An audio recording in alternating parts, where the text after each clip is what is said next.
Sorry about that. I had myself muted. Good morning, everybody. Welcome back to Bandit Network TV. Today, on the 14th of June, 2024, we are coming up on the 3-year mark since Summer Wells disappeared from Rogersville, Tennessee on June 15th of 2021. Here shortly, the private investigator that Don Wells had a brief interaction with should be joining us, and he's going to be sharing more about that conversation. But just as a reminder of who we're talking about Summer Wells, and I'll also have my friend Angela here from the Vault XL. She's going to be sharing her commentary as well. Let me just first start out and ask you, what are your thoughts on this case, Queen? Well, can you hear me? Yeah, I can hear you. Okay, good. All right. I do not believe the child was kidnapped from the home. I do believe that day was a ruse by the mother and or father, both perhaps, to make it seem like the child, had a great day. She was out and about, because what are the odds of a child being gone most of the day and then come home and disappears in the middle of nowhere? Because they live in rural Tennessee. Yeah, that's the interesting thing about this because, and we were just on the phone together, and I mentioned that if it wasn't Dawn and Candace, and if they weren't the ones that were responsible for whatever happened to their daughter, it must have been someone. If you want to say that she was kidnapped off the hill, then it must have been someone that was up there before or that was at least Yes. familiar with the property. Yes. So I don't know who that would be, but I'm leaning towards. I've always said that Dawn and Candace are the ones that know, or at least Candace, most definitely. Exactly. I agree. Good morning, Peggy. Hello, Peggy. If anybody would like to come up here and provide their commentary, or if you just want to speak your 2 cents on this mystery that is coming out of Beach Creek, Hawkins County, Tennessee, the Ben Hill Road mystery, then you can come up and voice your opinion. The link is posted within the chat. It's sad to think that we're almost there, one day to mark 3 years. And, at the time when you're listening to the events and listening to people talk, such as the parents, you're hoping that the child will be recovered. You don't know anything about the parents and relatives and the environment. But then as things unfolded here on YouTube with these bio donors, you got a glimpse into a life of a child and her brothers, and it did not look good. Yeah. It didn't look good at all. And Don, he said from the beginning, he speaks in summer in past tense, even goes as far as implying that she's dead, saying that I'll see her again in the resurrection. Yes. The infamous statement. And why would you say that?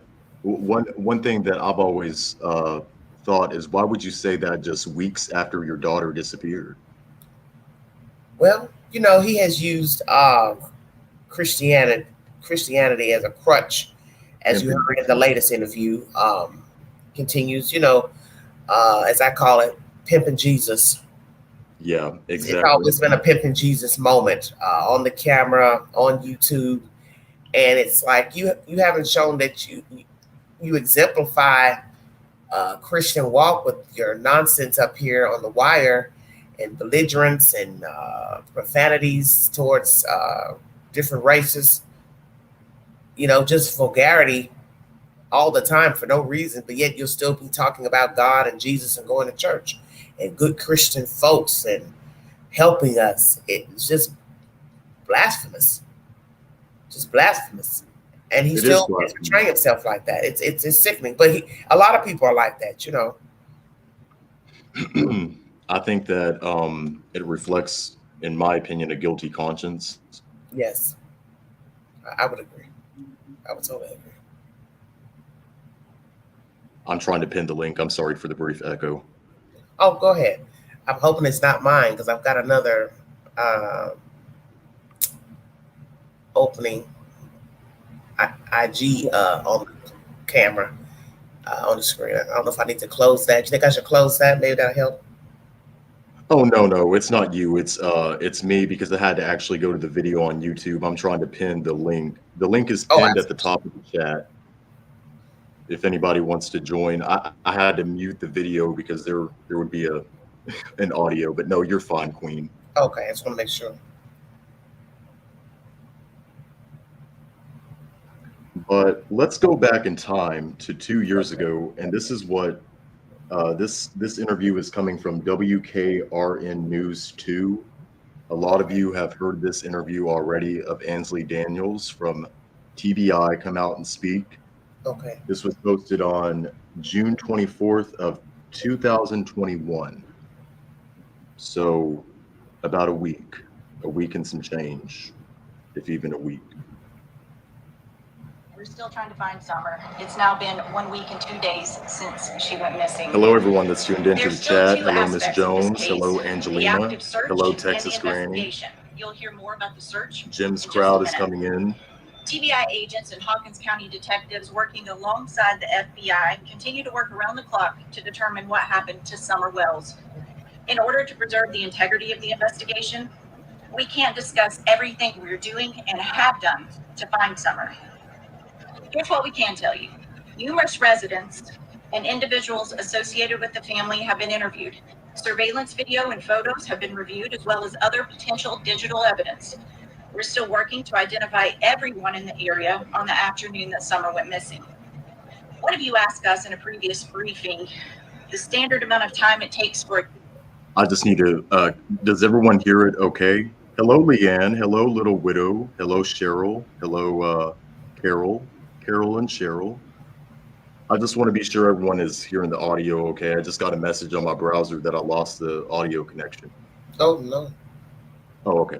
All right. Yeah, Jim should be here pretty shortly. I had to email him the link because he lost the link. But he should be here pretty soon. Let's continue with this audio. Case like this to be resolved. While every case is different, this one is definitely outside of the norm. Typically, in an investigation like this one, we have some idea of where the case is headed and what might have happened within a few days. In this situation, despite doing everything within our power and exploring all avenues, the circumstances leading to Summer's disappearance remain unclear. I understand the lack of answers frustrates you in public, but trust me, no one is more frustrated than we are. If we develop information that will lead to locating Summer, we will share that with you first and foremost. In the meantime, we ask anyone with information who hasn't come forward to please call 1-800-TBI-FIND. I'll turn it over to Sheriff Ronnie Lawson. I'm going to pause the video real quick. What was your thoughts on what Ansley Daniel just said? Well,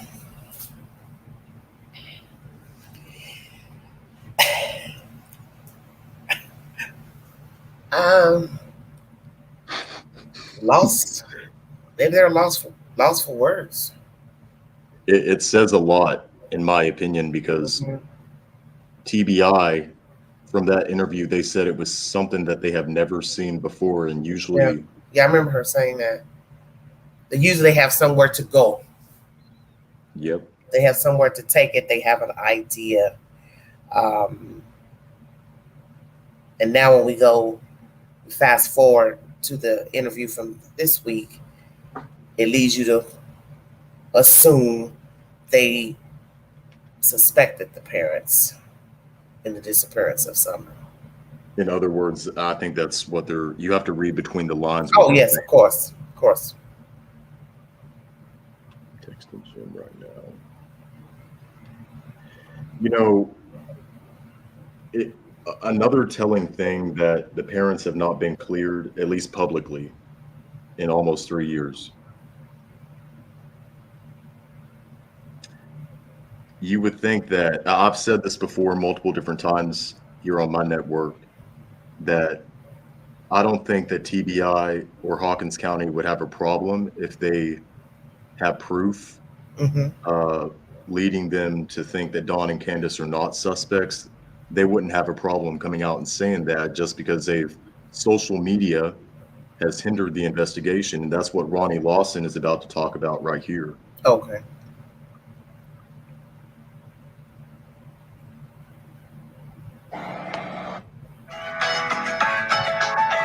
Sorry about the Temu advertisement.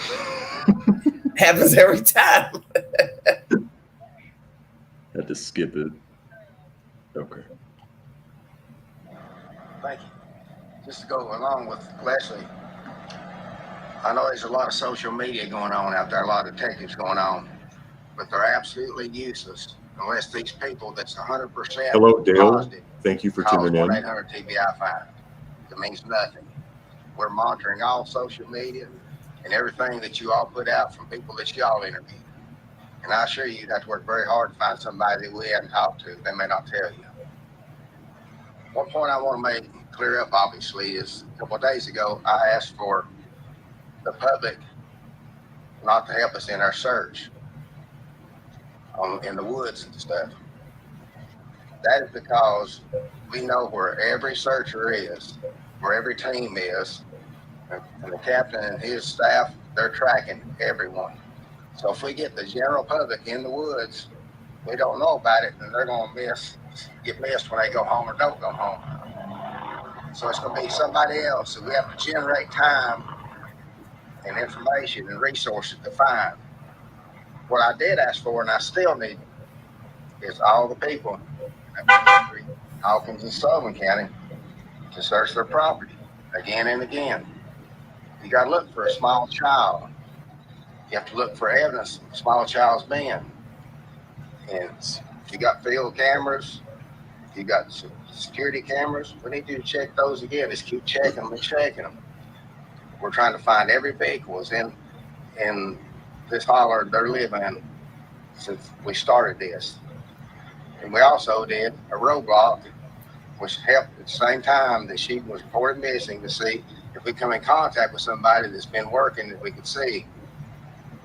Obviously, there's nothing came out of that, but it's just another tool that we've used. I'm going to pause him real quick.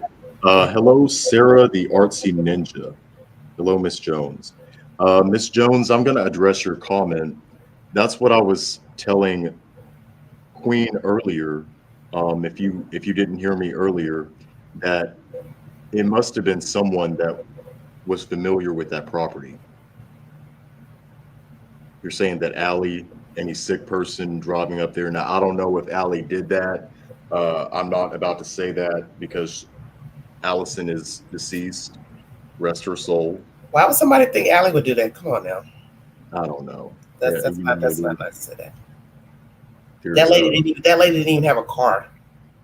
Yeah, I don't even think she drove. She had to get around. She didn't have a car. Like, didn't she take the bus back to Walmart where she worked at? Okay, Jim Terry is in the house, everybody. Hello, Good morning, Jim. Hello. How are you? Jim, how are you? Hanging in there. Now, who we got on the horn here? Who, Bandit, I know who you are. Who's this broad? Who's this lady?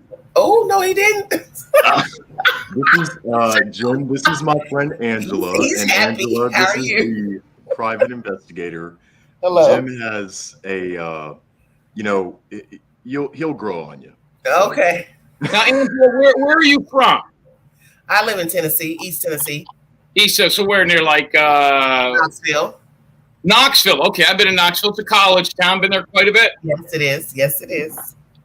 What do you do for a living? Are you a true crime podcaster or what? What's the story? Yes, I have. I wouldn't consider myself true crime. I talk about various topics here. I've been on here since summer of 19. Check out her channel. What's the name of your channel? The Vault XL. I'll put the link in the chat to her channel. Fantastic. All right. Well, just so we know. And you, of course, are an African-American woman or what's going on with that? Yes. Okay. All right. Just making sure. Hey, Jim, can you share with Angela the college that you attended, an only black college in Ohio? Can you tell me more about that? No. I went to a college in Atlanta. I was a full scholarship football player. Thank you, Texas Granny. At Clark Atlanta University. So I played my college football at Clark Atlanta, which is on the same campus of Morehouse, Spelman, and Morris Brown. So we would come to Tennessee. We would play Lane and Miles College. I played Tusculum College. That's not an HBCU, but so I played there, and then I played the last 24 years in what's called the Arena Football League. And I played this past year at age 47 for a team called the Philadelphia Soul. So I continued to play over the last 24 years, which is technically my main job. And then about 9 years ago, I got into private investigating, but found out very quickly that some of these people with missing kids are more interested in Facebook and YouTube than they are about the finding of these children. I also specialize for a small time in minority missing persons cases, which is a whole nother. Very true.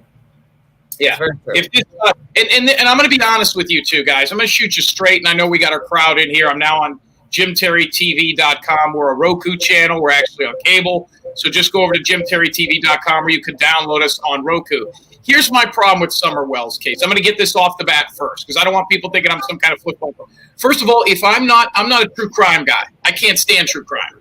I can't stand the communities. I don't like the people that are involved in it. But what I can tell you is that 99.9% of these cases I've never even heard of.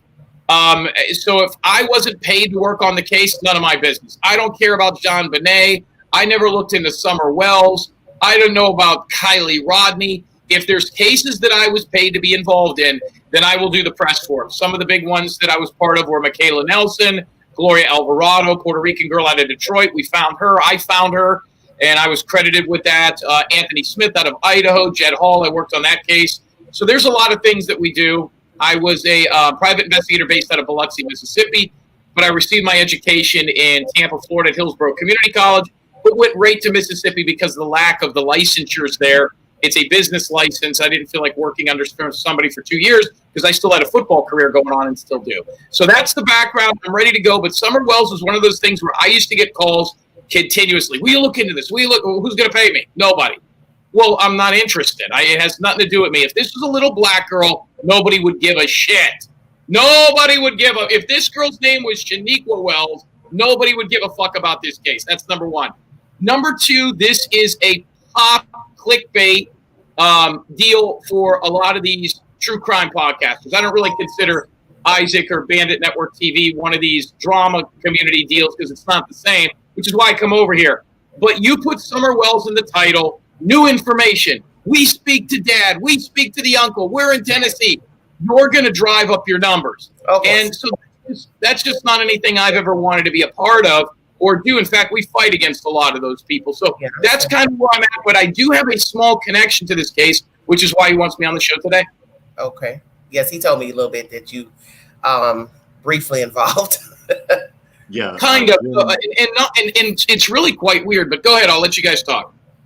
No, I was just going to say, I was telling Angela about the brief interaction that you had with the father, Don Wells, and how was it you that offered to work on the case? Did you come to him? Or? Okay. No, what happened was, so there was a creator out there whose channel I used to go on a lot. He had a pro wrestling background. His name was Doug Hutton. And Doug Hutton, I had been on his show 6-7 years ago as a private investigator. The Dylan Rounds case blew up on his channel. His channel was about done, and then it got me into my own thing. But I started going on his channel. He did Summer Wells a lot. Everything was Summer Wells. I never got involved in that case, but I was doing some stuff over there. Well, Doug Hutton got irritated because of the massive success that we had over on Jim Terry TV, Mr. X News Network, BJU812, all the channels that we were supporting, and he dried up and was blown away. So we went to war with him. In the midst of going to war with him, there was a picture that came out of his penis. Now, this is very important. How this has to do with the Summer Wells, give me 30 seconds to explain. Wait, hold on. What did you just say? A picture of his what? His dick, his cock, his penis. Oh, okay. So Doug Hutton had a picture of his penis floating around the internet. There was a guy that absolutely hated Doug Hutton. His name and his channel was White Boy Lockdown Radio. Yeah, we've heard of him. He's got a little small pinhead, but a big body. He's been arrested a zillion times. Got a lot of goofy shit, but he's got an entertaining show, and he wanted me to come on. One of the women that Doug Hutton, the original channel I referred to, porn revenged. He would get women to send a picture of their breasts. He would send pictures of his dick, the whole 9 yards. He would collect these photos. Well, some of the women had the pictures of his wang, and they sent it to White Boy Lockdown Radio. Now, there had always been a lot of talk about Doug having a popcorn shrimp-sized penis. Very small, very little. Now, this was also talked about by Danny Illuminati. She was a creator who was blowing this guy. They were watching hermaphrodite porn together. They dated. She talked all about it. These pictures made it to White Boy Lockdown Radio. White Boy Lockdown Radio wanted me on the show like I'm on here to make fun of Doug's incredibly small turtle, his little pecker, so we did that. He put the penis on his show, which I thought was hilarious. I didn't think you could do that on YouTube, but White Boy Lockdown Radio did. During the midst of that show, Summer Wells' father called in. He called into the show. I happened to be on it. I don't know if he just wanted to look at the wang. I don't know if he thought it was entertaining. I do not believe he knew I was a private investigator or had a private investigating background. And then that propels me into the Summer Wells deal for about 2 hours. Wow. Wow. Yeah. I mean, it was like this, man. It was like, it's just, he should have a handicapped parking space for his car. I hadn't heard of that. So the reason why, the reason why you met Dawn Wells initially was because of White Boy Lockdown Radio. And I was on the show, and Dawn Wells just called in like a fan. Yes, 100%. And I have tried to get that video all morning. That's why I was a little bit late. I tried to find it in our archives. I have stills, and there is talk about it. But because there was a penis in the video, it had to be taken down, and I could not get a hold of White Boy Lockdown Radio to send it over to me. So it has since been taken off YouTube. Yeah, I believe that. But the interview with me and Dawn Wells is on there too. See, that's the tough part. Wow. BJ TV said that she's so enthralled. I was so enthralled by Summer Wells' case. It's just so mysterious with a bunch of underlinings. Well, it's also. Why don't you two tell me why this story? And I'm not trying to be a dick. Why don't you two tell me why this story is so interesting? Because I know about 50 other stories that I think are way more interesting than Summer Wells and need way more help in this case. Why has this case captivated everybody other than their hillbillies for the white girl? Well, I'll start out that, and I'll say that, in my opinion, the main reason why the Summer Wells case has garnered so much attention here on YouTube is, like what you said, Jim, really nothing to do with Summer Wells, but the parents. They're the ones that came to YouTube to begin with. Okay. Yeah. See, that's what makes it worse, I think, in these cases. The parents and relatives coming to YouTube. Once you come to YouTube and then you start giving your opinion about things and you start talking about other things, and before you know it, everybody jumps on and it gets out of control. Sebastian Rogers case. Yeah. Prime example, Sebastian. They're both here in Tennessee. All it takes are these, junkies and these, people who don't have anything better to do, and they just fluff it, and it becomes not about the child. And once again, in that case, it's the same thing. The parents decided to come to YouTube. They're saying derogatory things about the children, which that's going to make people talk. That's just common sense. You wouldn't do it to the news, but they picked the right platform, because up here you can go on and on and on for hours. You know what I'm saying? The news is not going to do that. Another thing about the Summer Wells case, and Queen, we were discussing this before we got online. Candace, the mother, Candace Bly, Candace Wells, whatever you want to call her, she did not tell the complete story of what happened on June 15th. No, she did not. She omitted half of what happened allegedly. I'm going to say allegedly that day. She only told what happened once they got home. It wasn't until Chris McDonough, if you're familiar with his channel, Jim, the Interview Room, that we got a glimpse, and he spoke with Hunter. He is now 18. He's a legal adult, so we can say his name. Yes. And that is when we found out what happened that morning. Trip to Kingsport, all of the places that they went. Candace taking her mother to the hospital for her knee, and she came back. I don't know. From there, the whole story, only God knows. Well, the only interaction, and we purposely stayed away from this case. We purposely stayed away from any case that wasn't involved in what we were doing, because there's enough of the people, and then listen, there's a lot of people that don't like what we do. There's a lot of people that don't understand. We are not a true crime channel. We are an entertainment platform. In fact, we're not even on YouTube. I was on YouTube for 11 months, and that actually ended up being paused. We are not on YouTube anymore. We go to our own platform. We could talk about COVID. We could talk about race. We could talk about sports. We could do whatever we want. Right. We could show news. We don't have to do, but we're $30 a month subscription. So it's not like it's just for anybody. Yeah, it's the private school crowd. Most of the people that we have over there that are minorities are light-skinned. So that helps with letting people not be too terrified over there. But I can tell you this much. Summer Wells' father called me, and I can tell you as a private investigator that it took me about 30 seconds to see right through this guy. And I had a really good aspect of this because I knew nothing about the case. And while the chat was going on and he called in, people are going nuts. They were almost jealous that I was talking to him. Don't talk to this guy. Talk to this guy. Jim will get him. Jim can't do it. And I didn't even know. So this guy gets on the phone, and he calls in the White Boy Lockdown Radio. When I found out who it was, I was like, well, wait a minute. This guy has got a missing daughter, and he's on here talking about another creator's small wiener. Like, this makes already this is evil. Exactly. Yeah. There are three things, guys, that always come into any missing persons case I've ever been a part of. Sexuality, straight, gay, whatever. You got to know who they're dating. You got to know who they're hanging around with. You got to know their orientation. Yeah. You got to know, because it helps you kind of navigate where they may be. Did he run off with a man? Did he run off with a woman? Did she run off with a man? A midget? What's going on? The other thing is religion. I've worked a lot of cases lately where the people have been Mormon. I did not know Mormons are not big on gays getting married in their church. That helps out in cases. You got to know where people are thinking. Even if they don't say it out loud, you got to know what's behind the scenes.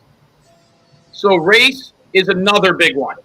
You got to market and look at these cases with a little African-American girl and a little white girl way different. It's a way different missing persons case, even if it's the exact same story. If Summer Wells was Shaniqua Wells, this would have to be, nobody would be covering this case. I can give you black kids missing east of the Mississippi from here to fucking Maine, and nobody, it gets a blip. It gets a blip. If a kid is 300 pounds and he's autistic, it's not as big of a deal either. So it's just, it is what it is. And they want the angelic white girl because it keeps you glued to the TV. You're like, oh my God, this little angelic baby. Unfortunately, the media does not look at a little black kid who's 4 years old as an angelic little baby. You know what I mean? It's just not looked at the same. And you've got to understand that if you're going to be honest about this case.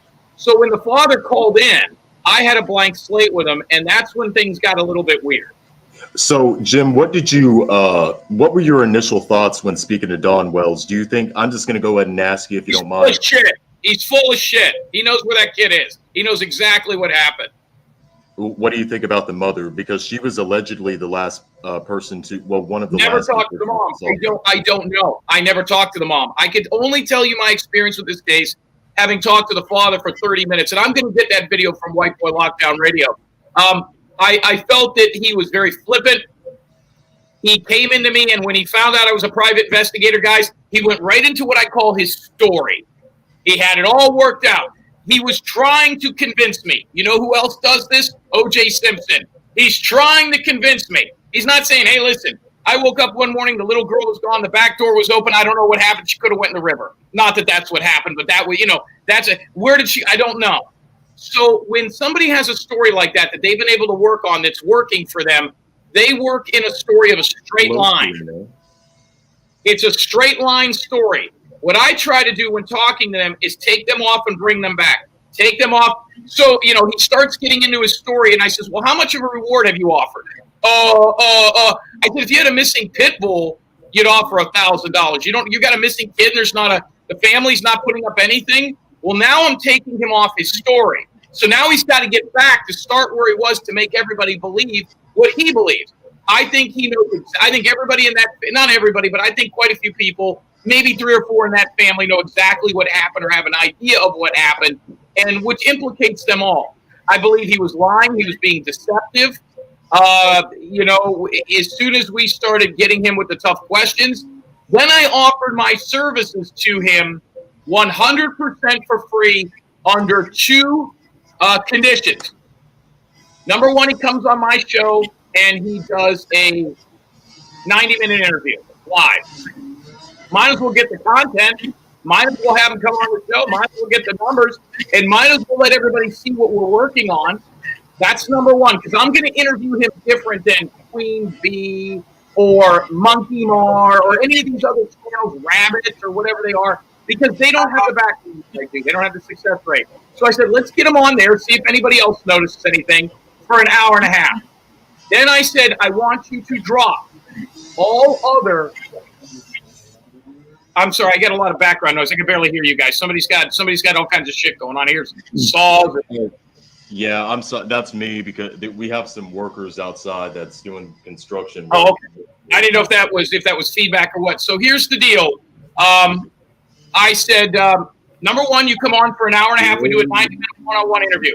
Number two, you get rid of all private investigators, all podcasters, all YouTubers. You don't go on anybody's show but mine when we want you to come on, and I will work this case 100% for free. The state that I'm in had reciprocity at the time where I could go to Tennessee and work 14 days at a time. I said, I will come up there pro bono. I will be the family's private investigator, and I will work this thing until it's done. And he said, okay. I'll do it. And we never heard from him again. He stopped telling his story. He knew that I saw right through him within seconds. Wow. Because I wouldn't have done the show and the interview for clicks and views. We would have got them, but I would have done it to pinch him into a fucking story.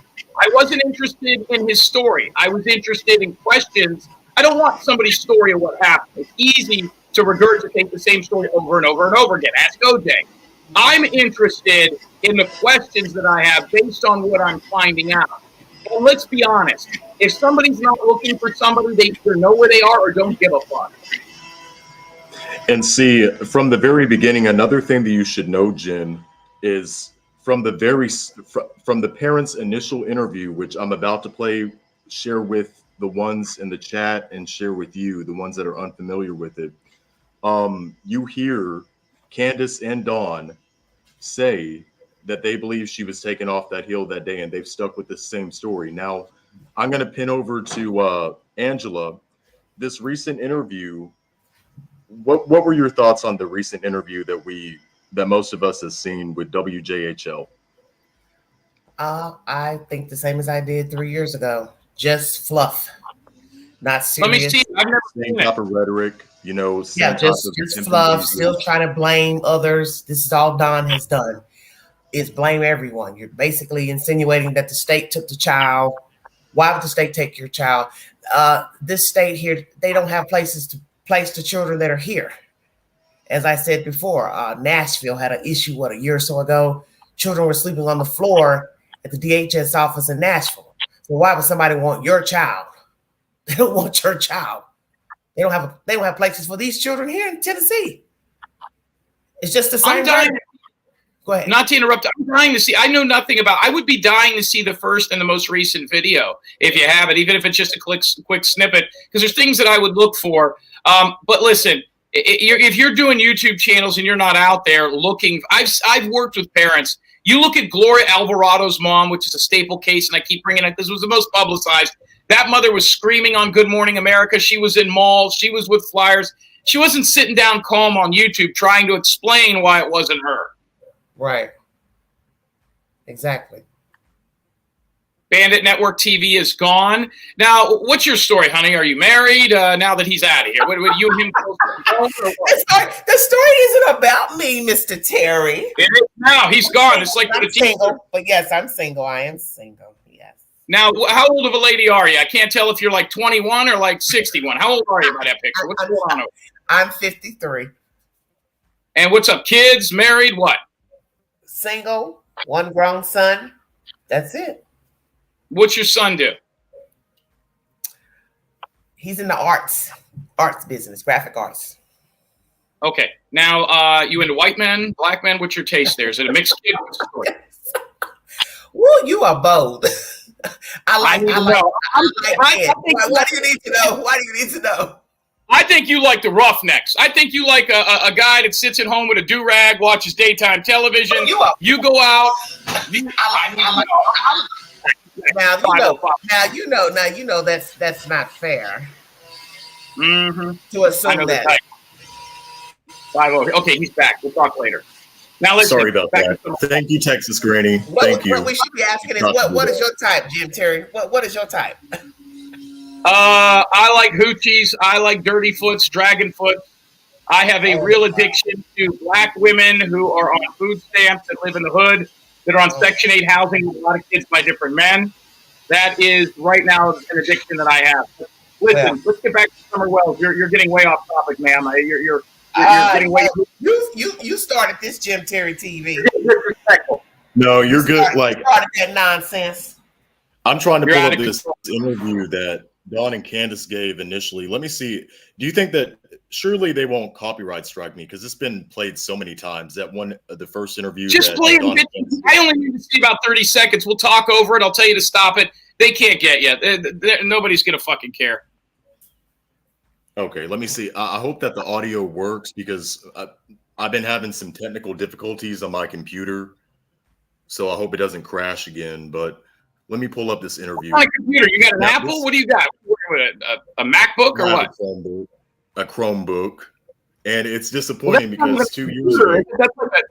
Is a Chromebook a computer? Is that like a giant tablet? You get those at Walmart on Black Friday for like $80. What's going on with you, Bandit? It's I've actually had this. It's like the Google Chrome, and it's by Google. So I don't know. My other Chromebook, it lasted me for 6 years, but I thought I had it myself. Well, Alt XL, she's got some. Let me see. I'm trying to find out. You start the video, and then I start the audio. How about that? We work in unison. Yeah, that works out. Okay. Let me hurry. Here it is. Try to pull it up. Okay, hold on. They know they love these commercials. My computer doesn't. Jesus, well. If y'all want to help Bandit get a new computer, then please donate. Ain't that the truth? It counts, don't it? Everything counts. Computer, Yeah, might as well look. Get a car too. Look, let's throw a Maybach in there. Right? I need a new pair of eyeglasses. You know. Oh, you're so funny. Good to see Dana Nicole is in here. A lot of my crowd. Guys, do not forget it. About 12:05, 12:10 Eastern, we will be on BJU 812 for Crab Lake Friday. But I'm glad that they had me over here to talk about the Summer Wells case. But listen, you know, when you look at these cases, all of them, people make a pretty good assumption right off the bat. Yeah, I mean, look at this motherfucker. I mean, are you really going to believe anything this guy says? Wait until you see her, Jim. She's inebriated. You're playing this one. I thought you were playing the interview from earlier this week. I didn't know you were going back to the original. I'm sorry. Oh, no, you're good. I'm also going to be playing that one too, but I just want to show Jim what the parents were like. Okay, the one from this week. That's a woman? I'm sorry, what? Is that a woman? Yeah, that's a woman. This is Candace Bly. Is that what she likes to be called, Angela? I think she went with Bly when all this mess came out. Once they got, I can't remember when she started calling herself Bly, but I think maybe she and the husband were not on the best of terms, so she started going by Candace Bly. This is the mother of the little white girl that went missing. Yes. Okay. Fucking Tennessee. I feel in my heart that somebody has came up here and took her. Guys, let me know if you can hear the audio because it's playing. I can hear it. Has lured her away from here. Me and my mother and her were planting flowers. And we went in after we got done washing our hands, and she got a piece of candy from Grandma, and she wanted to go back over and see her brothers. And I said, okay. And I walked her all the way over to the porch, and I watched her walk into the kitchen where the boys were watching TV. And I told the boys, I said, watch Summer, I'll be back. And And within 2 minutes, I came back. And I asked the boys where their sister was. And they said, she went downstairs, Mom, to play with her toys in the playroom. I said, okay. And I yelled downstairs for her a couple times. And I didn't get no answer, which was unusual because usually she always answers me. And so I went down there to check, and she was nowhere in sight. She was just gone. I don't. So just from that, Jim, what do you think about what Candace Well, Wells? it's very difficult to tell if somebody's lying when they're heavily medicated or drunk. This woman is obviously on a shitload of stuff.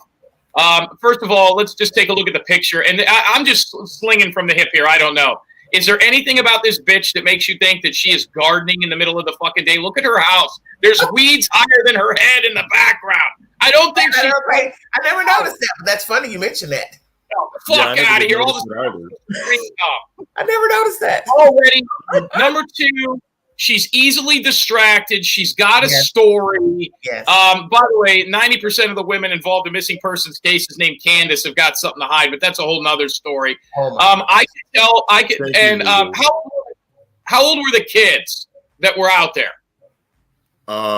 Summer, she was 5, and I'm not. Queen, No, do you know the how old brothers and Summer's sisters. brothers were?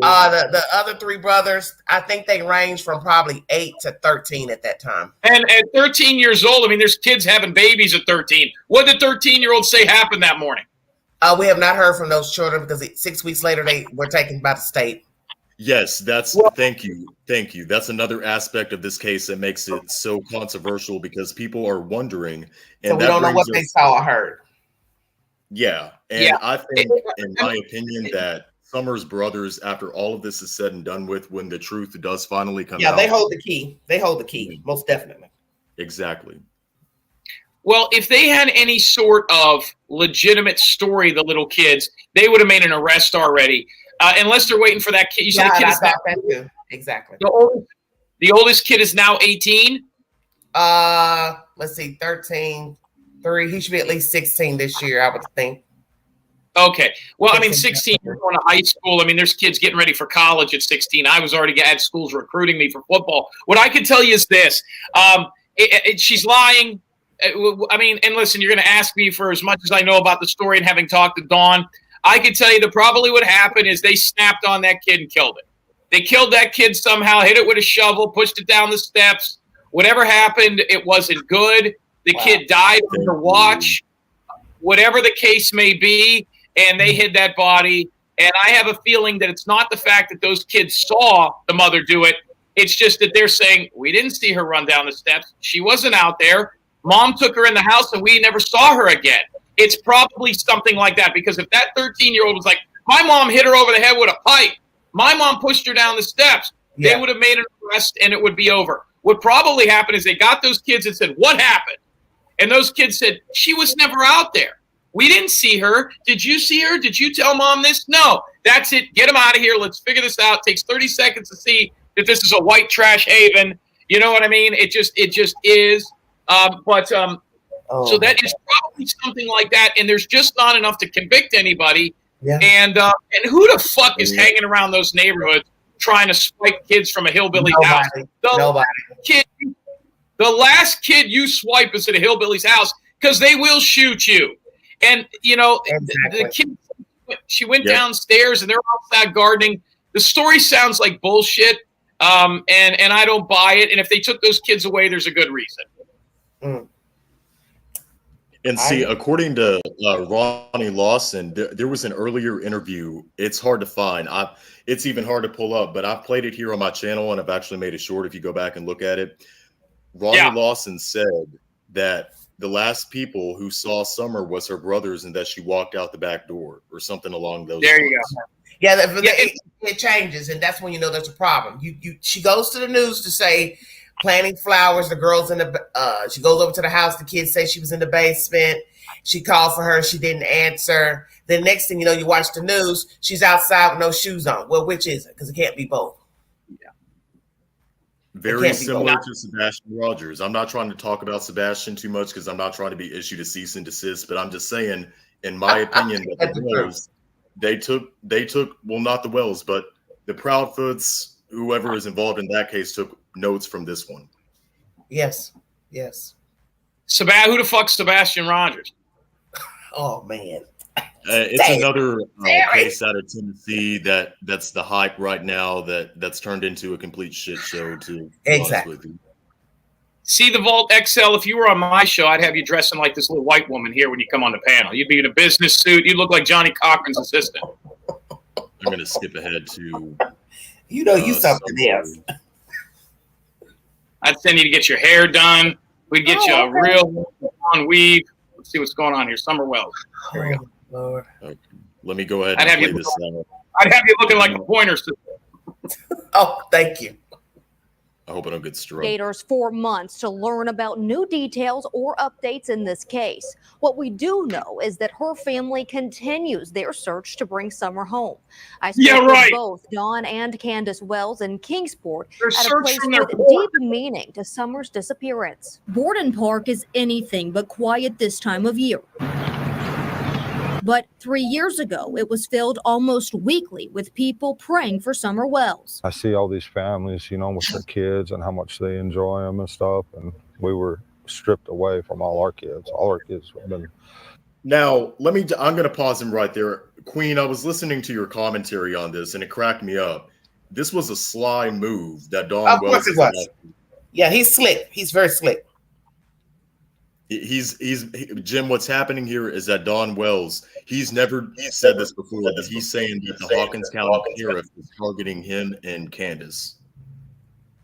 He's never said that before. This is something new. Up until this point, they say that CPS kidnapped, quote unquote, kidnapped, taken away their kids, and they don't know what happened to Summer.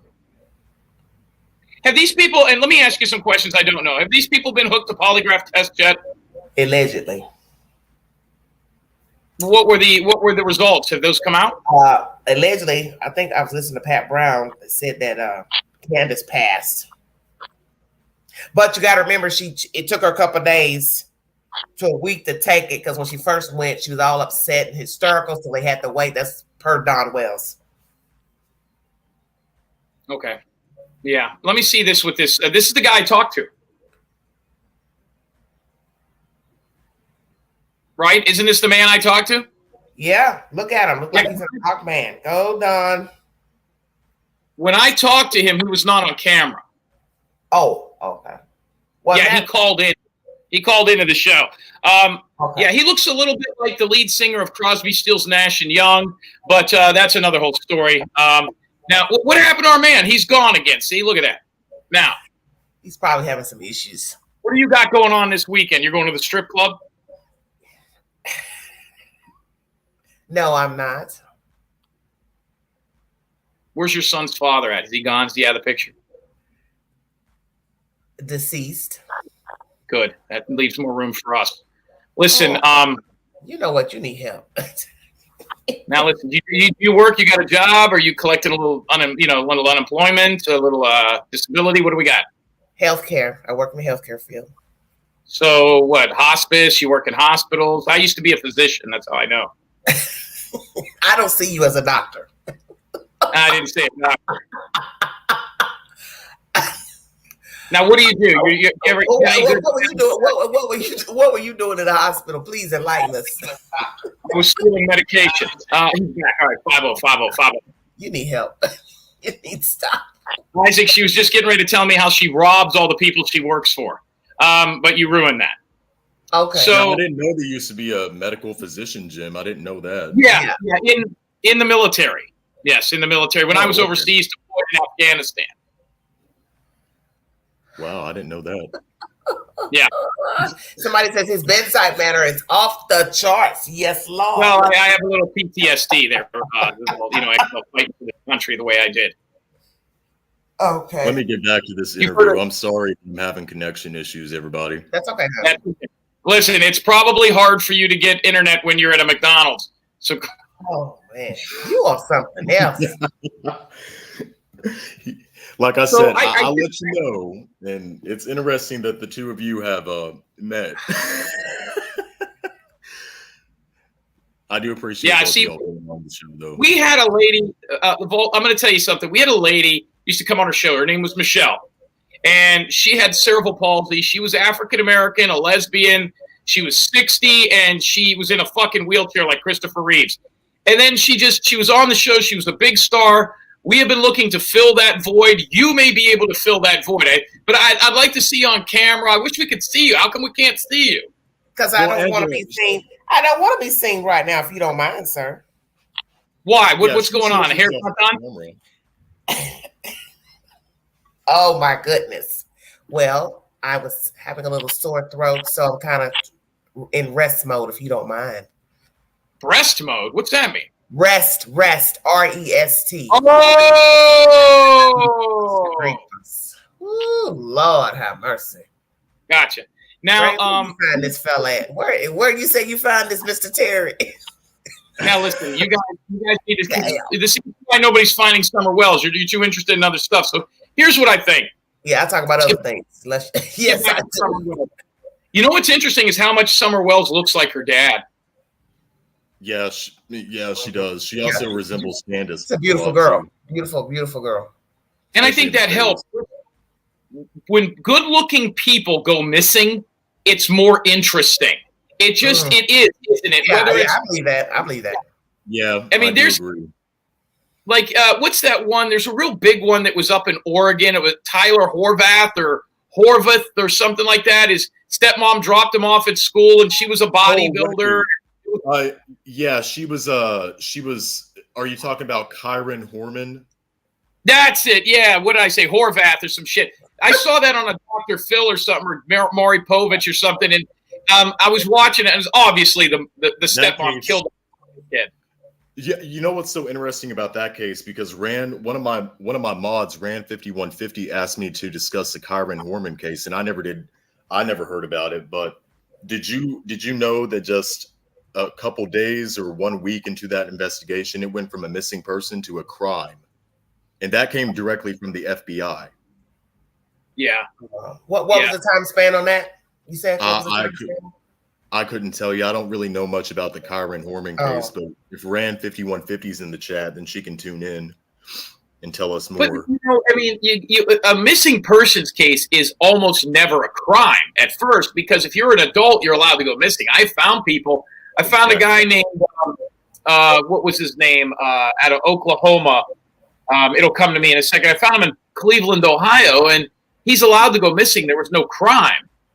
Randy Keith O'Brien was his name. I'd like to get his. If somebody could find me Randy Keith O'Brien's missing person flyer out there, I'd like it, because I'm the one that found that guy. It's not a crime, but when a 4-year-old or a 6-year-old disappears, obviously they didn't get up and move to Miami. There's going to be a crime involved. I think that a lot of these are snap deals. You know, the mother and the father, but those little kids know a lot more, but they probably don't know enough to implement the parents in a crime. Interesting. That has got to be the world's shittiest pavilion. Stopped praying that their daughter Summer will be found. We have hope, always. I mean, I'm gonna rewind it just a little bit here. From us by DCS. Look at the newscaster and look at this guy and his family. They don't even look like they're in the same species. Look at these motherfuckers. Look at the chick on the right with a gun. I mean, this is Tennessee, Bandit. I mean, you know what I mean? Look at my man on the left. He's just, you could tell in his mind right now he's saying the N-word. Yeah, it's awfully funny how he's. Do you notice Dawn is distance from Candace, and she's kind of in the crowd? But that's how it's always been. If you go back and watch the earlier footage of them out at these prayer vigils or whatever, they weren't together. They were so far apart. They were like they're just random people talking about a kid missing. Oh, wait, well, you know what's weird? This is a visual for one of the biggest missing person stories in the country, and you got 9 rednecks in a fucking public park. That I could go to that park right now in a basketball game, and I'd have 1,500 people watching me. I can't understand how the fuck they get 9 people in something like this. And you know what it is? People don't care. You know, they care if they're going to talk about it on YouTube. But for the large, I mean, people get involved in shit. It's an interesting story. then they move on with their lives. Well, they do. You know, but the family should always be looking, and the family just doesn't see. What's the reward for her right now, by the way, for information leading to? It's been dismantled from a busy bee out of the UK. A busy bee got involved complaining to the rescue squad that a YouTuber was raising money, and then he took the money, handed it over to the judge, let the judge make a decision. So now the money's been spread out to other youth organizations. Yeah, so there's no reward to find this little girl? Not now, no.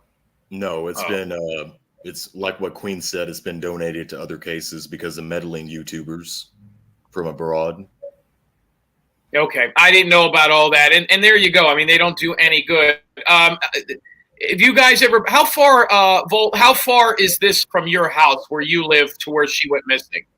I want to say over an hour, about an hour to two. Okay. Mm-hmm. And I heard this, Bandit. You were out there, Isaac. Did you go to the house? No, I didn't. No, I've never been to Rogersville, Tennessee. I've never met Dawn or Candace. I do want to go on my own accord, and whenever I do go, I'm not going to be posting the video until afterwards. Oh yeah, I'd advise that. Mm-hmm. Yeah, I think you should go out there. Here's what I think. This is my dream. You go out there dressed with a turban, and I want to see like you're some fucking oil chic, right? Get a couple of broads, white girls to go with you, kind of like that guy in Borat. Just dress up the part, act like you don't speak English. They will, and you're some oil chic. They'll come running out of the house. They'll probably let you in the house and everything. They think you got oil money. That would be my dream. You go there dressed like the Shah of Iran and see what happens. I think that could work. Yeah, I'm sorry. I was typing my Cashapp in the chat. So 1 hour and 20 minutes. I was playing that one video, and you know how right before people get struck down, the screen starts shaking and shit. Yeah, that's what was happening. So that's why I turned it off. I'm just gonna play the audio, and that's okay. See what Dawn Wells has to say here. Let me turn it up. Summer was reported missing June the 15th of 2021. We know that she was taken off her property. We know she was taken away in a vehicle, or they would have found her in the area if she was. How would he know that information? Because it's just like what Mr. Jim is saying. I gotta make you believe this is what happened, although I wasn't there. He's got a story. Yeah. Somewhere in the area. You have to sell a story. Who's responsible for her? We don't know. I asked John and Candace when was Jones. the last time they heard from investigators. We haven't lately at all. It's been a while, over a year, I think. I haven't talked to any law enforcement at all. I tried to talk to the FBI agent about it, but that didn't go anywhere. Don says he feels that he and his wife Candace were targeted by the Hawkins County Sheriff's Office. They intimidated us, they belittled us, and done everything they could amidst all the chaos, and then CPS was there doing the same thing. When asked about how he thinks about Summer's disappearance 3 years later, Don spoke about a Department of Children's Services investigation. They said somebody had called and said that we was giving our kids loaded guns to play with. And so they closed the case June 14th, which is something CPS. There you go. There you go. Mm-hmm. See, when these things happen, I don't think the Wells are like, I'm going to kill this little girl today, or I'm going to sell her into sex trafficking. These people aren't smart enough to do that. There is, and this is going to sound terrible because I heard about this early on. Everybody goes right to sex trafficking. Sex trafficking is such a small, it is such a small percentage of missing persons cases. Let me tell you why. If you've ever been to Las Vegas, if you've ever been to inner city Los Angeles, you can go to a million places and find runaway 13 and 14-year-olds that have no problem being sex trafficked. I've seen cases where kids that were sex trafficked by pimps and shit in Vegas got found by law enforcement and went right back because the money's too good. It beats working at Chick-fil-A. You know what I mean? So now a 2-year-old, 3-year-old, that's a whole different story. There are some of those, but I'm telling you right now that is a small percentage of it. It would be almost impossible for these rednecks to sell that child into sex trafficking because they'd have a jet ski out in front of their house a brand new truck. They're not smart enough to find somebody to buy the kid, sell the kid, take the money, hide the fact that they have it, keep it everybody quiet, and by the way, pull that off and not spend the money. No fucking way. There you go. There was a loaded gun in the backyard somebody forgot. There was the kids were fucking roughhousing. Maybe one of the kids killed that little girl and can't very much explain. Yeah. Okay, so it was something like that, and maybe the mom cleaned it up to help the kids. I don't fucking know, but it was probably an accident. Boom, and it was done. The difference is these people already know they're fucked. But what they should do is just not say anything. Does the family have an attorney? I think they had mentioned it a while back. We don't hear much about that now. Now, it's been said that it's unclear whether the attorneys are for the CPS case that's separate from Summer or if it's actually with Summer's case. Well, by law, they are given an attorney for the CPS case. So I don't know if that's the same attorney or they have a private one. I'm not sure. You don't know what to believe because they lie so much, so you can't believe anything. Yeah, I don't believe that. Quite frankly, I've said this before, but anything that comes out of Dawn and Candace's mouth, I take with a grain of salt. Yeah, they're the ones that's spinning the web. I don't see them paying for a private attorney. That costs money, and these aren't the type of people that want to just give money away. So a lot of times in cases this big, like I was willing to work on it for nothing. There are attorneys that will work on these cases for nothing. But let me ask you this: there's somebody in the chat room says "country, not stupid, you fool." What are they talking about? This is, I think, Homie D-Man. What's going on with this food stamp character? What's going on with him? What's he talking right here? I think they're just implying that country folks. Some people's going to say, "Stop blaming Dawn and Candace. That's just a way of life." Let me tell you something. I was raised in the Appalachian. I was raised not in Tennessee, but in Somerset, Kentucky, Eastern Kentucky, where the Appalachian side is. You can be country. And you can have that type of lifestyle and not be in filth. Just saying. Yeah, because a lot of people live in rural America, all over the United States, and they don't live like that. That's what I try to let people know. I live here. I know what it's like back country. And a lot of these people have, trailers. They have ranchers. They have custom built homes. Everybody does not live like that. But if you're from somewhere like New York City, Philadelphia, you may assume once you saw that video, like, what the hell? Is that how they live? Well, these people are also, they don't have any money, but you could cut your own grass, you could weed whack, you could take it. You don't need a contractor. Honey, she was driving a newer SUV, a Subaru SUV, a $25,000 truck. Mm-hmm. Yeah. And let them tell it was paid for. So I don't know how true that is, but trust me, it's still moving, I'm sure. Yeah, and let me give everybody a difference. Dennis Rodman is country. He's from a rural area in Texas. Okay, he's country. Now, whether you want to believe it or not, he's country. Look at that. I don't know what Sue's in the chat. Hello, Jody Sue. Good morning. Who's that?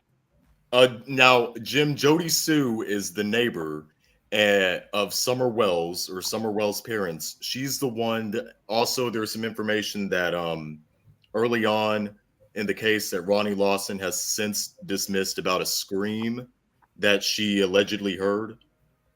Jody, if you want to join the panel or if you want to chime in the chat. Yeah, I got a few more minutes here before I got to go to Crab Leg Friday. I'll talk to Jody, or if you want to, I'll tell you what would be great is you set up a show with me, you, Jody, and our friend over here, the Vault XL, which stands for, is the XL for the size of the boobies? Lord have mercy. No, it's for the content, crazy. Oh, okay. I thought you had some big cans. Yeah, get this broad over on the show. We'll talk to her. Bandit, I think you should. Lord have mercy. What will we be talking about exactly? Because we'll probably talk about 12 different subject matters. What was the topic? We're talking about your big, large brown boobies. That's what Bandit and I were talking about in the private chat. I don't believe that. Yeah, I was.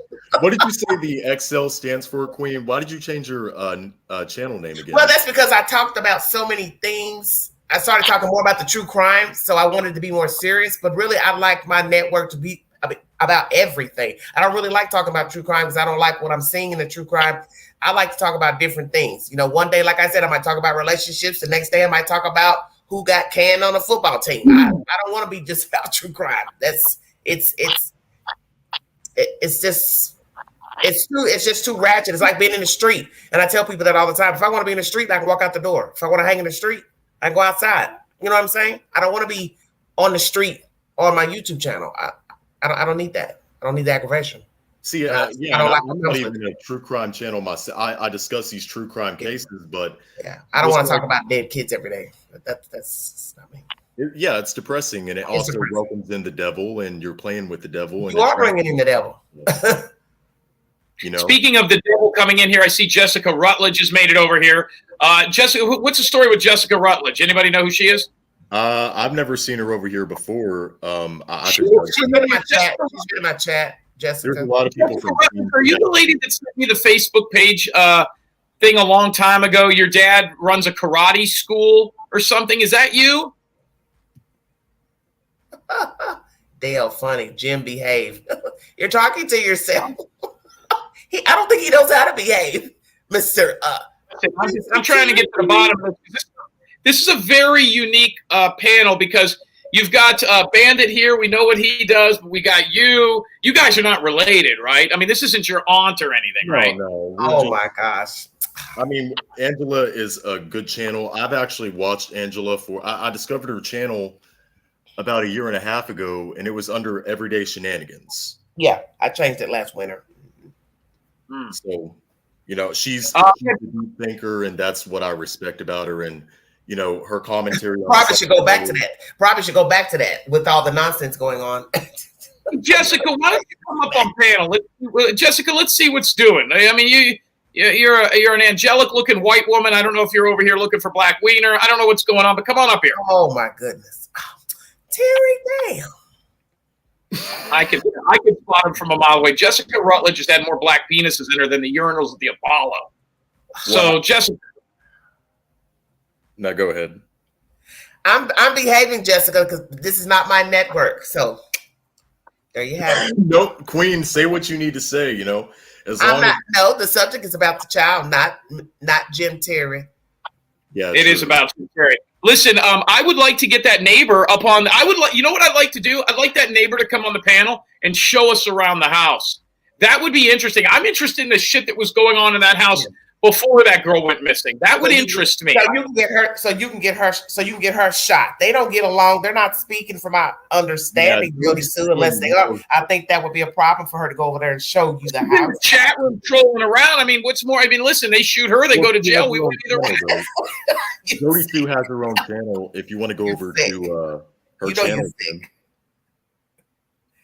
Well, I would like you to get the content. I think we could handle her a little bit better over here. I don't know who she is. I mean, so she's not allowed to come up here because her neighbors don't like her, but everybody on that street's running around with their old YouTube channel? I'm talking about the whales. We're talking about them. I don't think they are speaking. If so, I stand corrected. Oh, she moved from being here. Well, she might want to come up and talk about them. It'll be something. Yeah, she did move. Oh, there's probably not a lot of people that know what happened, which is why they've been able to keep it so quiet. If something happened to this little girl in front of 7 relatives, everybody would be talking, trying to cut a book deal, going to the police. Somebody would rat it out. It probably is one person, maybe 2, that know the truth, and that's where they're at. You know, I don't believe any of the sensationalism behind these stories. She was taken across the border, and none of that stuff. That's such a small percentage. It never happened anyway. Yeah, no. And then you're going to rural Tennessee. I mean, it's not like this happened in Nashville. You know, right? Yeah, and see, FBI or Hawkins County, from my understanding, at least what the public knows, they've never. Well, the FBI, I don't think they were ever involved in this case because it didn't go over state lines. Yeah, from my knowledge. Well, it's a sad scenario. I had a brief connection with this on another channel regarding Doug Hutton on White Boy Lockdown Radio. I am going to try to get that footage from him, and I'm sure he still has it. It was on White Boy Lockdown Radio somewhere, and he would not mind you playing it here if somebody could find it. But unfortunately, I've got to run, guys. I've got to get over to BJU812. It's crab. All right. We do it all the time, but Isaac, anytime you want me to come on, I'm going to let you know as soon as I get that footage, and we can do this again, bring in a neighbor, whatever. The vault will get you in a little 2-piece bikini outside in a kiddie pool. We'll drive the numbers up over here. Well, like I said, I appreciate both of y'all coming on. I'm probably going to end this. I don't want to make it too long because, like I said, there's no updates pertaining to summer weeks. But yeah, Jim. Volt, I just got a text message. Volt, you know who was just asking about you? No. Nobody. Oh my God. Well, Jesus Christ. Well, I'm glad that you were able to survive that, Queen. Yes, I did. Did I not? I survived it. Did I not? Well, do you have any final thoughts on the disappearance of Summer Wells? Well, I don't know where this is going. I don't know if they have suspects, TBI, Sheriff's Department. But after listening to Don's commentary this week, I would assume that law enforcement has their eyes on both of them, Candace and Don. And I pray that there's some information that will come out soon, because 3 years is just too long. And 3 years looks like an orchestrated crime to me. That's how I feel. Jody Sue, she said at the Vault XL, yeah, they were building you around the marathon stuff. I first heard of you then. The marathon stuff? What do you mean? I don't know. That's what Jody Sue said. I'm guessing that the scamathon, is that what you're talking about with the whole billboards and Chase 423? Oh, I wasn't involved in any fundraisings. Yeah. I wasn't involved in any fundraisings for the child. Yeah, I didn't even know anything. I'm going to be honest with y'all. I mean, I talked about the case, but I wasn't involved. I never did a fundraiser for her. Never. See, I came across Summer's case because initially, actually, this whole true crime genre on YouTube, my channel's never had to do anything with true crime whenever I first started. It had everything to do with tarot. Oh, okay. Yeah. And during the Gabby Petito, Brian Laundrie situation, people, they were asking me to read and do a psychic reading. And so I did. And the same people then asked me to read on Summer Wells. And I kept on seeing this name in the chat, Summer Moon Utah Wells. Mm-hmm. And then I came across it. I was like, let me look into this. And the rest is history. Well, how long have you been doing that? Because I didn't know you were doing that until I pulled up something, I guess, recently on you, on your, when I looked at your channel bio. So how long have you been reading? Doing readings? How long have I been reading tarot? Yes. So I started reading tarot initially back in 2014. Okay. And I was doing readings just not on YouTube, but I was just doing them in people with my personal life. And then I brought my talents, or showcased my talents, to YouTube in 2017. Okay. I think the earliest videos that I uploaded was in January 2017. Okay. Yeah, I wasn't talking about anything regarding true crime. I was talking about celebrities, but yeah, I didn't start true crime until October of 2021. So let me ask you, your first reading of Summer was the same year that she went missing? Yeah, I believe it was I believe it was in August. I was late coming on to the case. It was in August, October. So what was your first reading? What did it say? I can pull it up here. Oh, okay. Yeah, give me 1 second. Yeah, so you got a little database you keep of all your cases of what your first readings are? What? Yeah, it's on my YouTube channel, and okay. I had to end that interview with WJHL because, like I said, my computer screen started doing that weird shaky thing, and that's usually when your channel's about to get struck. And I didn't know if they wanted us to play the content, but let me see if I can pull up this first video on Summer Wells. Because I can't tell you exactly what I said. It's been so long ago, and I do so many. I don't know if it was good or bad, the reading, which I think most of us can assume it's bad anyway. Yeah, it's under the circumstances of 3 years missing, no updates, which I find very baffling. No updates at all. I mean, we haven't had an update the first of this year, last year. I think the last update was the age progressed photo of Summer Wells, and that was released by. And a lot of people don't like that. Yeah, because it's not a fair.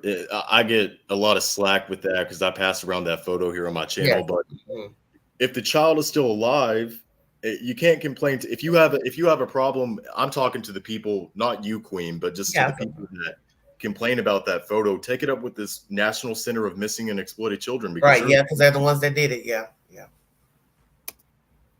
Very true. But wasn't she shaved bald whenever she? Yeah, her hair was shaved short. Yes. I'm trying to. I don't know why I can't view this video. Let's see. So here's one of the first readings that I did on Summer Wells, and this was recorded, I believe, in December of 2021. If I can pull it up here. But from the very start, I've always said that the parents had something to do with it. Okay. I had my nails painted black at the time. Wow.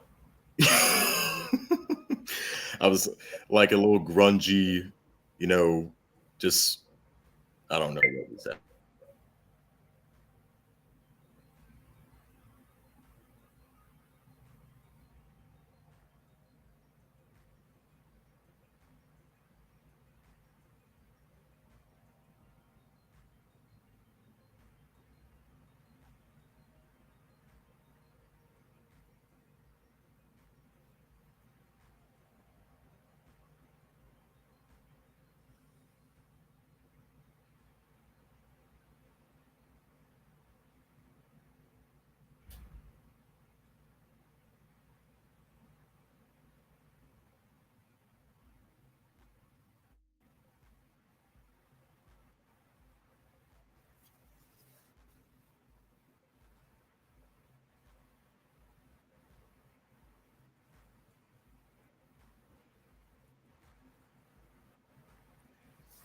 Oh, that's okay.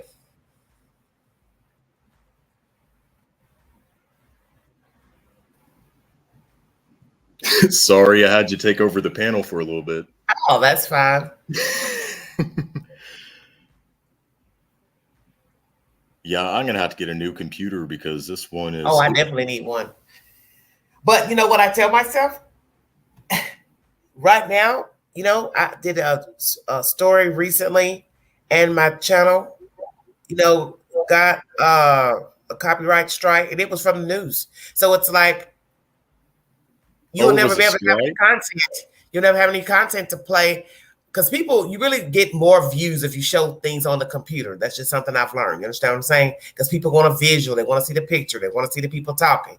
But what's the exchange and getting a copyright strike? Because a lot of news networks now are striking you for playing it on your channel. So I don't want to waste my time playing it and then get the strike later after the content, goes to press. Because I've seen that with Tribune out of Chicago. They don't want you playing anything here on YouTube. I've seen some of my content struck a couple years ago talking about Young Dolph, the murder of Young Dolph. I got content struck. I had to edit. It was a live wasted. Once you go in and have to redo everything, it's pointless because there's nothing. I didn't know. I noticed that with some news agent I played 2 weeks or so ago, 3 weeks ago, got a copyright. And I was like, oh, probably that P. Diddy mess, the apology. Yeah, my video, it wasn't a copyright, but I showed that here on my network. And I forget exactly which source it was. I think it was a New York Post, but they didn't strike it. But YouTube, they went back and they sent me a notification saying that it's age restricted. Oh, okay. Well, I got one that's age restricted, and then I think I've got one that's copyrighted. Something I was talking about. So it's like, what's the point? It's like you're gambling with showing the content from the news. You know what I'm saying? And if you go live, especially a long-winded live, you got a decent amount of views. You really don't want that. You get nothing from it. You're not even, it's just a waste. They're getting all the proceeds plus YouTube for a news broadcast. So it's like, this is why I just play the audio.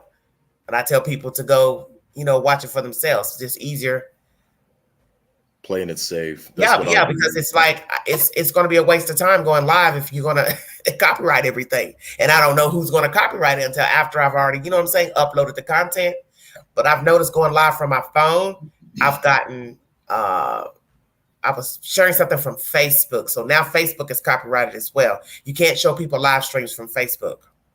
Yeah, I learned about 2 years ago. They own that. So I was talking about this black lady who was making a clown out of herself with all this makeup and wild colors. And next thing I know, during the stream, my screen started getting blocks, and people were like, "Oh, I think there's something going on." And that's when I realized, okay, so they stopped the stream. So it's you can't show anything now. Can't show anything. Yeah, I just play the audio just to play it safe because like you said, if you do a 3-hour live stream and if it goes back and gets struck, you have to take it off or go back, re-edit the content. Yeah. And it's hard if you're playing different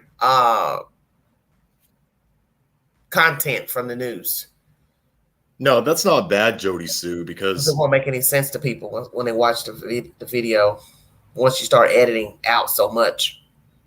Yeah, this begins to be choppy and it deteriorates your content over time. Jody Sue said, I put all of my videos as 18 plus. Is that bad? I don't want. It won't matter. It won't matter about the age. It's the fact that you don't own what you're playing. Yeah. We're talking about playing content such as a news broadcast of, let's say, P. Diddy apologizing. Somebody owns that. The network owns it. I don't. Thank you for tuning in. So it's just crazy. Okay. I just got an update for the Summer Wells from WATE. We haven't had the answers we need yet. Let me go in my device and pull that up. Take your time. And I'll read it. Let's see. But Jody Sue, no, that's not a bad thing. With my instance, see, usually there's a few videos that I had to I myself, not YouTube, but I list it as 18 plus. Whenever you go back and upload a video, you have to mark it. Oh, not made for kids. Yeah, I do that all the time. Just because. Yeah, my channel, it's not made for people under 18, but there was one recent video that I got crunk as hell with another former YouTuber, somebody on Rumble, that their channel got deleted last year, but they've been running their mouth and they're still running their mouth about me. So I made one response, and I was I was getting into it, and I said nasty things, and YouTube they sent me a notification being like, yeah, we're going to age restrict your content because this is not appropriate, even though it doesn't violate community guidelines. But it's crazy. Jody Sue, I play the news all the time. I just don't do it in the neat and clean screen. Any creators do it. Keeps me from getting struck like creators. Yeah. Thank you, Crazy Chicken Lady, for tuning in. Anybody that's came over from Queen's Chat or Queen's Channel, it's good to have you here. I do hope that you stick around. I do hope that you come back. You want me to read this update? Yeah, go ahead. Okay. Saturday, June 15 will mark 3 years since Summer Wells disappeared from her home in the Beach Creek community in Hawkins County. An Amber Alert remains active for Summer, who was 5 years old at the time of her disappearance. Immediately following the issuance of her Amber Alert, hundreds of personnel from dozens of agencies combed through Hawkins County searching for Summer. Despite repeated searches using canines, drones, and all manner of efforts, Summer has not been found 3 years later. Law enforcement last updated the public in June of 2023 when the Tennessee Bureau of Investigation released an age-progressed photo of Summer Wells. On Friday, Josh Melton, the TBI's assistant director of the Criminal Investigation Division, spoke to the case in a video posted to social media. Melton said that as of Friday, the TBI has still not determined if Summer was abducted, and the agency does not have the facts they need to know for certain what happened to her. We don't have the evidence in this case to know for sure whether or not Summer was abducted or whether or not she walked away from her home and became lost, Melton said. It's really important to us to not focus all our efforts on just one of those two, Melton said. While many people have speculated on what happened to Summer, TBI cannot speculate and must use facts. TBI was utilized ground ground search efforts, interviews, and technology in their investigation, Melton said. The video posted by TBI includes photos of the search through Hawkins County and aerial images of the Wells home. According to Melton, some of TBI's top agents are assigned to Summers' case, and the Bureau has brought in multiple experts to assist in the investigation. We have thrown everything that we know to throw at this case, and we haven't had the answers that we need yet, he said. We know we'll get them, but we don't have them today. Children are the TBI's top priority, Melton said Friday. He began the video by stating that when he looks at Summer's photos of Summer, he thinks of his own daughter. TBI stated his investigators have worked 6,500 tips and leads and interviewed anyone with potential information, some of whom were interviewed multiple times. Our commitment to the public is that we're not going to allow this case to sit on a shelf, Melton said. We are committed to bringing Summer home, and we're going to keep working on this case until she is home. And this is from WATE.com. Wow. So you heard it yourself. For the people, there's a few people out there that are under the assumption that Summer Wells, the case is cold. It's not cold. They just don't have any information. They don't have information, yeah. But I'm kind of reading between the lines, and I still think that they have their eyes on the parents. Yes, yes. They just don't have evidence to say that they did it. They might have something going in that direction that's circumstantial, but they probably don't want to risk taking it before the district attorney, then the district attorney putting their stamp on it. Then you go before the grand jury. You want to make sure you have something solid, because you don't want them going before 12 members of a jury, and all it takes is one to hang the jury. That is very true. Mm-hmm. They only have one shot to get this right. Yeah. And yeah, if Dawn and let's just say that Dawn and Candace, the jury indicted them. Right. And they went to court. You know, the jury at the court decided, well, that's not guilt. I don't think they did it. All this is circumstantial. Right. They can't try them again. Right. Yeah. Once you're found not guilty, that's it. So, but I do appreciate you coming up on my panel. Oh, thank you. I appreciate it. Thank you. I hope you come back and me and Jim didn't scare you off. He's a character, I must say.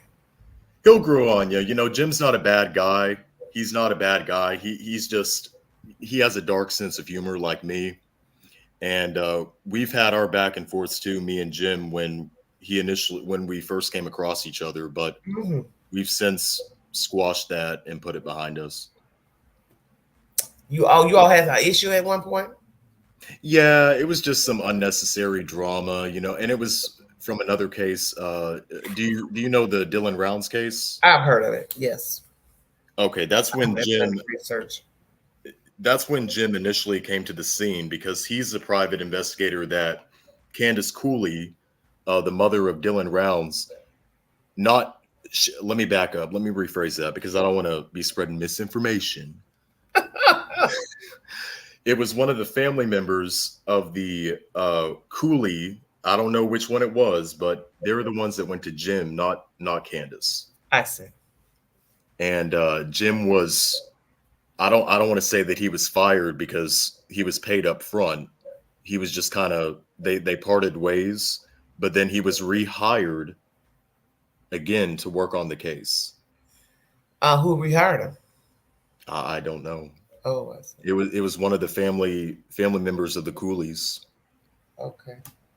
But that's how, you know, Jim, he's also worked on other cases like Gloria Alvarado and let's see, Michaela Nelson, she was part of the Ohio National Guard, the young lady back in 2021. She was found safe and everything. Her car, they found it. They didn't know what happened to her, but she was found safe. Do what now? I was saying, okay. I agree with what you're saying. Oh, okay. Yeah, it's yeah, he's familiar with some of these cases, but he's not a true crime channel. And the problem that people have with Jim, it's not what he says, because he makes a lot of good points, in my opinion. It's just how his delivery style, it offends certain people. Okay. But again, hello, Lip Locked. Lip Lock's in the chat. Oh, you see somebody there? I see Lip Lock. Hey, hon. Somebody saying the Warrior's Path burnt down. What? I don't know if that's true. I haven't heard anything. Stables.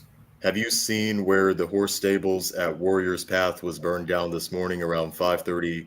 I'll have to Google that and see if that's true. Yeah, Let me play this for you. Let me let you hear what the neighbors have to say. You mind? Oh yeah, go ahead. Okay, go ahead. Let's see if we can get this out. Let me address Jody Sue. Jody Sue, I'm not going to do it in this live stream, but if you want to email me, if you want, my email is in the description box below. I'll do a reading. We can do a private reading. I've read on Jody Sue. I've read her cards before. Okay. You ready? Yeah, go ahead. Ongoing for about almost 3 years now for Summer Wells. On June 15th, to be exact, 2021, the then 5-year-old Wells was reported missing from her home on Ben Hill Road in the Beach Creek community. The area was filled with law enforcement and search crews for weeks, but there was no sign of the missing girl. Now, Beach Creek is a lot quieter. There are faded posters with Summer's face and information with the hopes that someone who might know something will come forward. Shannon Phillips is one neighbor who wants to know where Summer is. He lives just a few miles from the Wells family. He went out to help search for her when she was first reported missing. He says he doesn't understand how law enforcement isn't any closer to finding her. We all still talk about it because it's down the road. You know, I mean, it is. It's just down the road, and you can't help but wonder because she is a 5-year-old kid, and there's kids around here everywhere.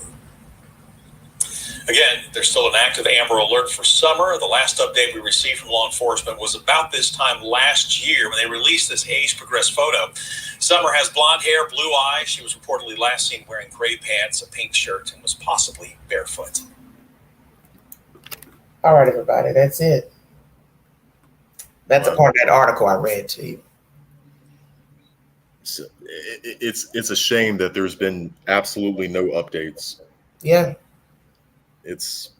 And I don't know how true this rumor. I'm gonna have to look more into that because that has my curiosity going. I'll Google it before we get off the air because I don't like leaving a stone unturned. You know, have people wondering, and you're live now, so we'll just look it up and be done with it. Just knock it out, nip it in the bud. Yeah, 1 second. Jody Sue said that, Isaac, I will try. Maybe yours, Jim Terry, or the Vault's voices could be a help later. We hope so. Hold on 1 second.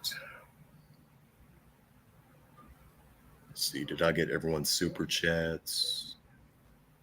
Okay.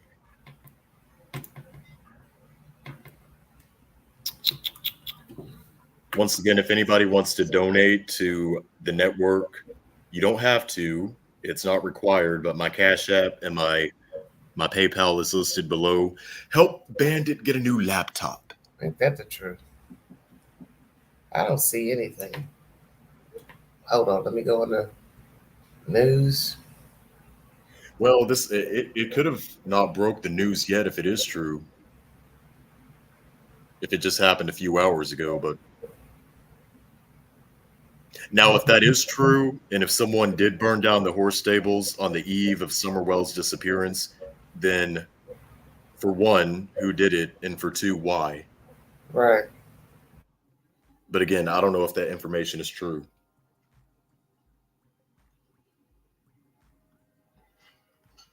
Oh, they did? Yeah. That would be the first thing you think will come up. It's on WJHL 6 hours ago. That's what Jody Sue said.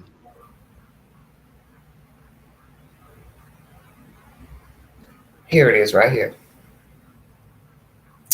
I had to put in an extra word. Let's see. The story's been updated, include a statement from the Tennessee Bureau of Investigation. Hold on, let me see if it's loading. I hate these articles. Yeah, it takes forever sometimes. Plus the paywalls that you have to view. Oh yeah, everybody wants some money, yeah. Well, it's a grift. Tenku can help. Oh, hold on. Commercials. Huh. Let's see. Riding stables Friday morning. Okay. Fire at the Warriors Path riding stables. Ben Wexler, Warriors Path VFD chief, says crews were dispatched a little before 5:30 a.m. to the lower horse stables. He tells us when crews arrived, the fire fully involved the building, with it being mostly burnt up. The stables were empty and no animals were harmed. The cause is still under investigation. Well, interesting. Wow. Wow. How ironic. 5:30 a.m. Just before 5:30 a.m., the volunteer. Hold on. Let's see. Go back. And I mean, it's bad too. The pictures. Let me see if I can.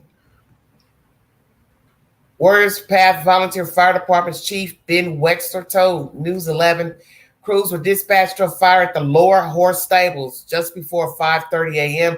Upon arrival, the fire was fully involved and the building was mostly burnt up. Wexler said the building was reportedly unoccupied and no animals were harmed in the fire. Tennessee Bureau of Investigation released the following statement to News 11.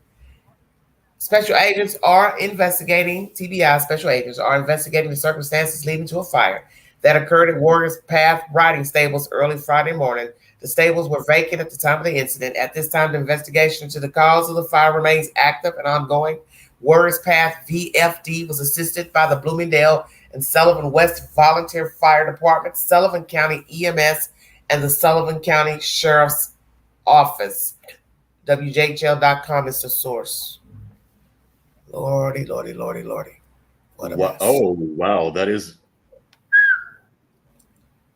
Yeah, I have the picture pulled up on the screen right here. Do you think it was an arson queen? I don't know. It's hot. It's warm. You know, right before 10 o'clock, it was 80 degrees. So I don't know. Somebody was doing something. I don't know. Was it cooler up there? I don't know. Or is somebody sending a message pertaining to this case? I don't know. You never know. I'm glad there were no animals in there. Yeah, thank God that there was no horses or sheep. What did they say usually stays in there? It says, I guess it's for horses. Oh my God. Well, I'm sure that we're going to be hearing about this on YouTube today. Oh, yeah, of course. I'm not laughing because it's not funny, but yeah, I'm that's just saying, yeah. Oh, yeah, it'll be the latest talk, and conspiracy theorists. People will come up with some wild accusations and stories pertaining to the bar or stables being burned. It's bad. Because I was like, God, please tell me somebody's making this up. Yeah, Jody Sue and people, those who latch onto Summer's case or come into town aren't dangerous to us. Yeah. Oh yeah. But you got to know, but we can't say somebody came into town and did that. You know what I'm saying? I wouldn't say somebody came into town and did that. You have to have proof who did that. Jody Sue said that at 5:30 this morning it was chilly there, and that's why I'm trying to say what was the temperature. Maybe somebody was in there trying to stay warm. Could be somebody trying to stay warm. We've seen that happen. Homeless people going somewhere to stay warm. You know, a building, and then they build a fire, and then the building catches on fire. Yeah, it gets cold in the holler. Yeah, so I have to think they're going more east, hour and 20 minutes from me. So maybe it was cooler. I think it was probably as low as 70 here, maybe. I think right here it's 85 degrees where I'm at. Okay. Yeah, it's hot here. Yeah, it's supposed to be 90 something, 95 today or something like that today. So we're not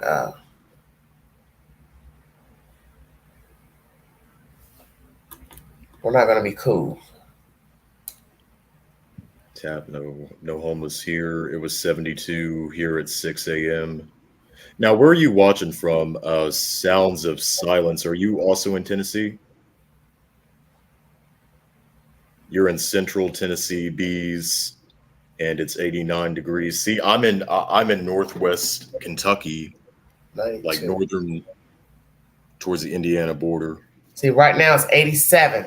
Feels like 92. Yep. So the high is going to be 91. Okay. Jody Sue just said that it's a frequent spot for camping renters. So it could have nothing to do with Summer Wells. It just could be whispers of shadows. Won't know until they investigate and see what they find. If it's got any accelerant used, gasoline or lighter fluid or whatever. Yeah, could be somebody smoking, exactly. Mm-hmm. Hay catch on fire and then they just fled ship. Yeah, because people do it all the time, throw the cigarette butts out. And don't care where they throw them out.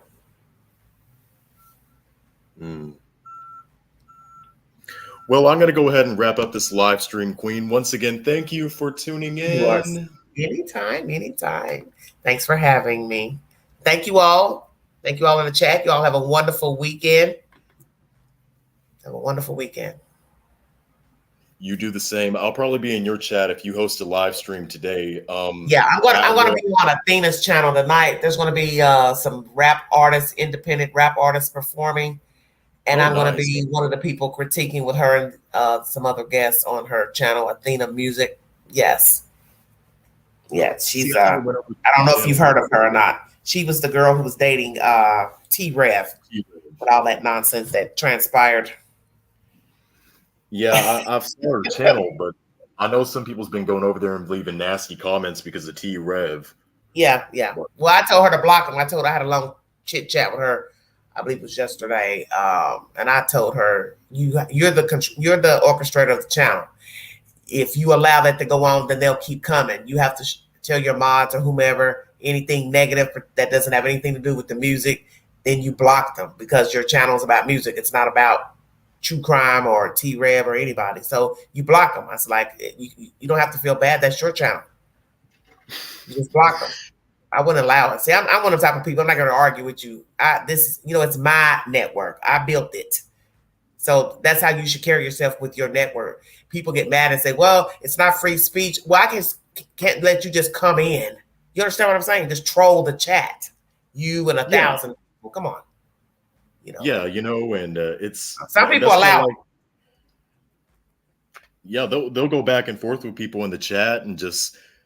But it's disruptive. It's disruptive. I mean, I've had guests on recently. They can't even focus on what we're talking about because they're looking at the chat. And it becomes a problem. Just like I was looking at the chat, your chat. Well, just imagine 500, 1,000 people in. You can't really coincide with the content if you're looking at the chat because it throws you off, of what you're trying to say.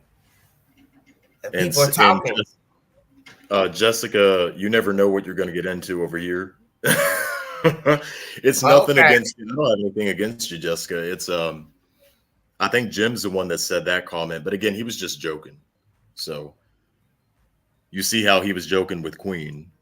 Yeah, you can't. It's hard to focus on the chat, on the content that you're speaking on. Other people are speaking. You want to try to concentrate, but you're not gonna be able to concentrate trying to listen at 3 or 4 people talking or more, and then you're looking at the chat. Then you want to address the people in the chat. I've had that issue, and I had to tell the people on the panel, you either going to be in the panel or you're going to be in the chat. You can't be in both places. You know what I'm saying? Because you're going to keep stopping, talking. Oh, hold on a minute. Let me address this person in the chat. And it's just everybody's all over the place. Yeah, and I can only imagine if 300 or 400 people, I had to mod some people during this show because Dale C., one of my mods, he felt outnumbered. So... But I'm going to go ahead and get off here, Queen. I'll be sure to tune in. Thank you so much. Channel tonight. Okay. Thank you all. You all have a wonderful weekend. Okay. Bye-bye. Bye-bye. Bye. So I do hope that you have enjoyed this show, y'all. And if you're coming over from Miss Angela's channel, I do invite you to come back. If it's your first time here, you never know what you're going to get yourself into. We have all types of guests. Actually, next week, well, if things go as planned, because I just learned about something yesterday, but I do have another live stream that is scheduled we'll be speaking with the mother of Heather Teague, and that is a local case here in Kentucky. And she wants to share her story of her missing daughter who disappeared back in 1995 from Henderson, Kentucky, Newburgh Beach. The case is, if you think the Summer Wells case is wild and mysterious, then this case is going to blow your mind. So that interview is going to be coming out sometime next week. I do invite you to tune in and join us then. Once again, if you want to donate, you can donate. And if you don't want to donate, then you don't have to donate. Have a good rest of your Friday, and I will talk to you sooner than later. You have been watching Bandit Network Television.